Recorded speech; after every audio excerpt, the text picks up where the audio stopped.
The next thing is the purple cow.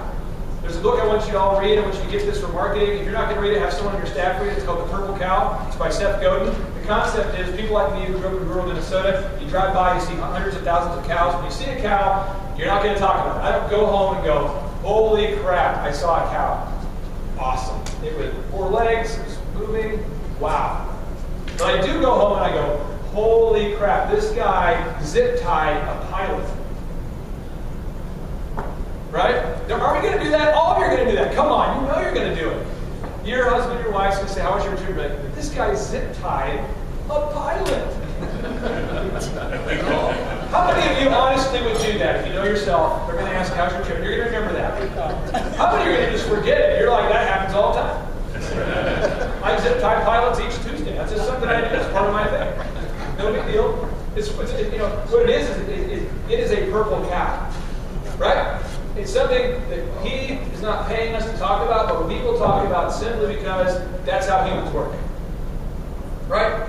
So what you have to do is, what is your purple cow when mailing? When you're doing your mailings, when you're doing your calls, what's your purple cow? What's your weird thing you do? And you're going, dude, gimmicks don't work in my industry. Really? We're talking about commercial real estate. Google it, look it up. And you guys did some fact checking last night for me. If you Google my name, you see commercial real estate. It's hilarious. I'm on the news talking about real estate. I know nothing about real estate. I don't have a license in real estate. I don't have a degree in real estate. And I'm selling real estate. Right? Why? Because it's a purple cow. First thing I did was the people in this area, we have a board in downtown Tulsa, they formed this thing called the interdispersal loop, okay? And they had these meetings and like 2 people showed up. They all paid dues, 2 people showed up, they formed committees, they had bylaws, nothing got done.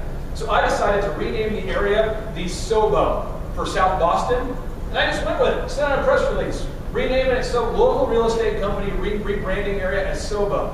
Well, right away, it pissed a ton of people off. Who is this Yahoo? He's the 31-year-old Yahoo. Tulsa's been around since Whale Boom, and this Yahoo comes in and renames it SOBO. Screw him. So you look at the Tulsa World article, you will see all these people who posted anonymously bold comments about SOBO. You bastard, why would you name it SOBO? Who are you? People hate me, right? But they're talking, right? They zip-tied the pilot. Yes.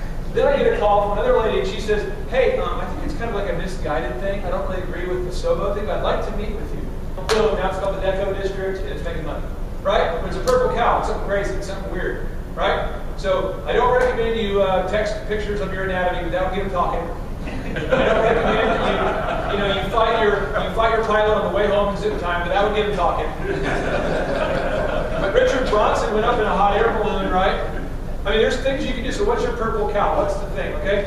The other thing is, if you want to go from being a commodity, you have to become an oddity. If you want to go from becoming a commodity, you have to be an oddity. Now, here's an example. You go to Starbucks, right? Who takes your coffee order? Who is that person? What's their name? They're a barista. Why can't they just be a coffee dude? Because the coffee dude would just take a styrofoam cup, pour in some lukewarm brown water. Remember that? Remember that when I was cool? You go to Shell stations to get your coffee? Remember that? That was awesome. When coffee was a commodity. Do you remember when coffee was a commodity? Show of hands. Come on. Who remembers that? Free Starbucks? Now we got to talk to a barista. And people like me who grew up in poor communities who aren't that smart, we say, Holmes, I want a large. Venti? Grande? Want a, and there's all these, there's a whole new nomenclature, right? And then I have to ask, do you want this with this? Do you want the cream, no cream? I'm like, I don't know, man. I just want hot chocolate. No. Right? But now it's worth $3.65 and not 55 cents.